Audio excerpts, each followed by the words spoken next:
కర్నూలు జిల్లా కోడుమూరు మండలంలో పుట్టగొడుగుల్లా పుట్టుకొస్తున్న గుర్తింపు లేని ప్రైవేటు పాఠశాలలను సీజ్ చేయాలని ఏఏఎస్ఎఫ్ జిల్లా ప్రధాన కార్యదర్శి రంగస్వామి డిమాండ్ చేశారు. కోడుమూరులో నిరసన వ్యక్తం చేశారు. మండలంలోని అర్హత లేని పాఠశాలలను సీజ్ చేయాలని డిమాండ్ చేశారు. దీనిపై విద్యాశాఖ అధికారులు చూసి చూడనట్లు వ్యవహరిస్తున్నారని రంగస్వామి విమర్శించారు. ఇప్పటికైనా విద్యార్థుల జీవితాలతో చెలగాటమాడకుండా గట్టి చర్యలు తీసుకోవాలని, లేని పక్షంలో జిల్లా వ్యాప్తంగా ఉద్యమాన్ని ఉధృతం చేస్తామని హెచ్చరించారు. పుట్టగొడుగుల్లా పుట్టకొస్తున్నటువంటి ప్రైవేట్ స్కూళ్ల పైన చర్యలు తీసుకోవడంలో ప్రభుత్వ విద్యాశాఖ అధికారులు విఫలం చెందుతా ఉన్నారు.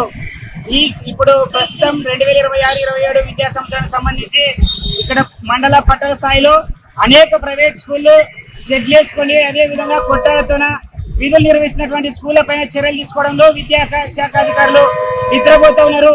ఇక్కడ జీనియస్ గ్లోబల్ అయినటువంటి గంగాధర్ రెడ్డి గారు ఇక్కడ స్కూల్ నిర్వహించి మీకు పర్మిషన్ లేదన్నప్పటికీ ఇప్పుడు విద్యాశాఖ అధికారులకు విరుద్ధంగా జీవో నెంబర్కు విరుద్ధంగా వీళ్ళు అక్షరాలతో లక్షల వ్యాపారం కోసం ఈరోజు విద్యా వ్యవస్థని పూర్తిగా ప్రైవేటీకరణ, కార్పొరేటీకరణ చేయడానికి విద్యాశాఖ అధికారులు ఇతనికి ప్రత్యక్షంగా సపోర్ట్ చేస్తూ విద్యార్థి సంఘాలకు, సమాజానికి, ఇక్కడ ఉన్నటువంటి విద్యార్థులకు, ఉపాధ్యాయులకు, అదేవిధంగా తల్లిదండ్రులకు మాయ మాటలు చెప్పి వాళ్ళ స్కూల్ లేదు, గుర్తింపు లేదని చెప్తా ఉన్నారు. కానీ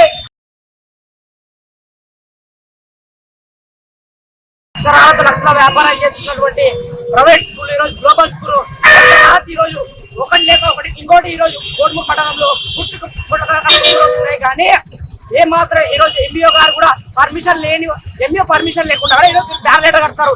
ఈరోజు జీవోలకి వ్యతిరేకంగా ఈరోజు బ్యారల్ కడితే కూడా ఏ మాత్రం కూడా ఎంబీఓ గారు స్పందించడం లేదు. ఎందుకు మీరు ఎంబీఓ గారు ఏమైనా ప్రైవేట్ స్కూల్లో డబ్బులు కాకుతి పడి ఏమైనా వాళ్ళకి సహాయం చేస్తున్నారా, లేకపోతే ఎందుకు మీరు స్పందించడం లేదు అని ఈరోజు అడుగుతా ఉన్నాం. ఇదే బ్యానర్లు ఈరోజు గ్లోబల్ స్కూల్ ఉన్నాయి. మండలంలో ఏ ఒక్క ప్రైవేట్ స్కూల్ కూడా బ్యానర్లు అతికిస్తే ఆ బ్యానర్లు చించి అతికించే మంటలు అతికిస్తామని కూడా హెచ్చరిస్తా ఉన్నాం. వేడి రేపు వచ్చి గ్లోబల్ స్కూల్ కి అడ్మిషన్ లేదు, కానీ వాళ్ళు బయట వెళ్ళి ప్రచారం చేసుకుంటా ఉన్నారు.